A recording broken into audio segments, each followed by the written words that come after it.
ሰላም ጤና ይስጥልኝ። ዛሬ በድምጻችን ብቻ እንዴት ተጨማሪ ገቢ ማግኘት እንደምንችል የሚያስችል አንድ ድንቅ አፕሊኬሽን ይዤላችሁ ቀርቤያለሁ። ይኸውም ሳይለንሲዮ ይባላል። ስልካችሁን ብቻ በመጠቀም እንዴት ዶላር መስራት እንደምትችሉ እስከ መጨረሻው ተከታተሉን። ሳይለንሲዮ በዓለም ዙሪያ ያለውን የድምፅ ብክለት ለመቀነስ መረጃ የሚሰበስብ ድርጅት ነው። እኛ ተጠቃሚዎች ደግሞ በዙሪያችን ያለውን ድምፅ በመቅዳት ወይም ጽሑፎችን በድምፃችን በማንበብ ለምንሰጠው መረጃ በክሪፕቶ ይከፈለናል። በዚህ አፕሊኬሽን ላይ በሁለት መንገድ ገንዘብ መስራት ይቻላል።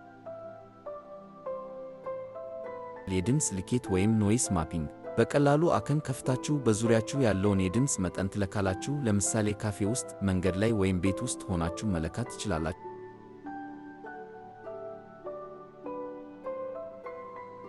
ሳይለንሲዮ ቮይስ ኤአይ። ይህኛው ደግሞ አዲስ የመጣ ሲሆን የሚሰጡባችሁን ጽሑፎች በድምፃችሁ በማንበብ ትቀዳላችሁ። ይህ መረጃ አርቲፊሻል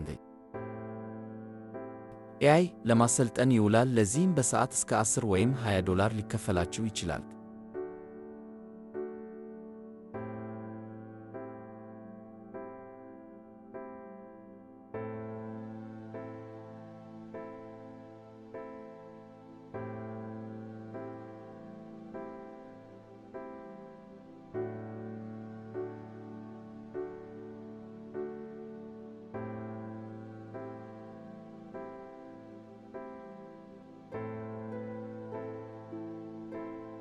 አቸን ከወረዱ በኋላ በኢሜይላችሁ ትመዘገባላችሁ። በምትመዘገቡበት ጊዜ የሪፈራል ኮድ ካስገባችሁ የ200 ኮይን ስጦታና የ20 በመቶ ተጨማሪ ክፍያ ያገኛሉ። የምትሰሩት ገንዘብ አሳይለሲ በሚባል የክሪፕቶ ድርጅት ወይም በዩኤስዲሲ በኩል ይከፈላል።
ባለንበት ዘመን ስልካችንን ለጨዋታ ብቻ ሳይሆን ለገቢ ምንጭነት መጠቀም ብልህነት ነው። እናንተም አሁኑኑ ሳይለንሲዮን ጭናችሁ መሞከር ትችላላችሁ። የዛሬው መረጃ ከተመቻችሁ ላይክ እና ሰብስክራይብ ማድረጋችሁን እንዳትረሱ። በቀጣይ ቪዲዮ እስክንገናኝ ቻው።